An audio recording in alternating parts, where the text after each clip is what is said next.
संभल में 26 मार्च को सदर कोतवाली में शांति समिति की बैठक हुई, जिसमें एएसपी श्रीश चंद्र, सीओ अनुज चौधरी और एसडीएम डॉक्टर वंदना मिश्रा मौजूद रहे।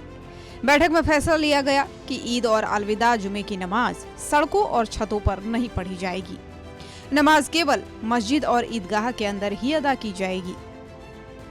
शांति समिति की बैठक आने वाले त्योहारों को लेकर की गई थी, जिसमें नवरात्रि का त्योहार है और इसके अलावा ईद है, फिर उसके बाद महानवमी का त्योहार है। तो उसके संबंध में बैठक की गई थी और उसमें जो भी लोग उपस्थित रहे शांति समिति की बैठक में, उन लोगों ने अपने जो भी समस्याएं आ रही है त्योहार के दौरान, जैसे कभी कभार बिजली की समस्या, कभी पानी की समस्या, इस तरह की छोटी छोटी चीजें जो हैं, कहीं नाली वगैरह खुली पड़ी है या कोई दिक्कत है, तो उसके संबंध में छोटी छोटी चीजों से अवगत कराया है। उसके निस्तारण के लिए लोगों को अवगत करा दिया गया। नमाज के लिए चर्चा ये रही कि ये बता दिया गया है कि और लोग सहमत भी थे कि सड़क पर नमाज नहीं पढ़ना है, जो पूर्व से ही लागू है। और इसके अलावा माइक लाउड स्पीकर के प्रयोग के अनुमति की बात हो रही थी, तो उसको डिनाई कर दिया गया है कि अभी तो इस तरह कोई विचार नहीं किया जा रहा है। और इसके अलावा लोगों ने कहा कि छतों पर नमाज पढ़ने की जो मस्जिद के आसपास का है, तो उसमें कहा गया है कि इस तरह की अनुमति देने से पहले इसकी जांच करा ली जाएगी। अगर लगता है कि इसमें किसी भी तरह की कोई अनहोनी होने की संभावना है, तो इस तरह की अनुमति हम नहीं देंगे। इस मामले में संभल के एएसपी श्रीश चंद्र ने कहा कि सड़कों पर नमाज को इसलिए रोका गया है क्योंकि भारी संख्या में लोग सड़क पर इकट्ठे हो जाते हैं, जिससे यातायात बाधित हो जाता है। छतों पर नमाज अदा करना कोई परंपरागत रूप से नहीं है।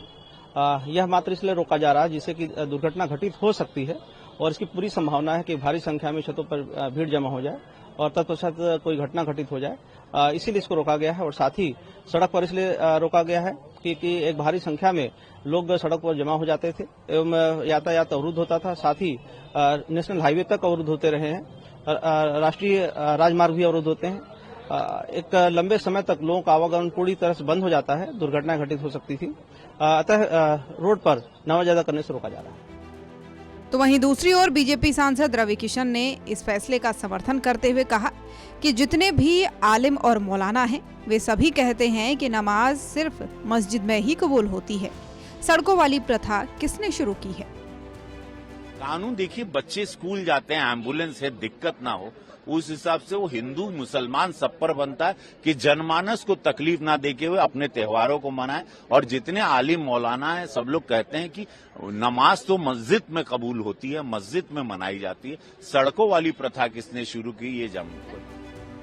संभल में पिछले साल नवंबर में शाही जामा मस्जिद सर्वे के दौरान हुई हिंसा के बाद से प्रशासन सतर्क है।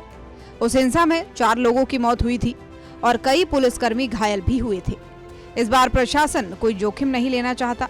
संवेदनशील इलाकों में ड्रोन और सीसीटीवी से निगरानी की जा रही है और 38 नई पुलिस चेक पोस्ट भी बनाई जा रही है।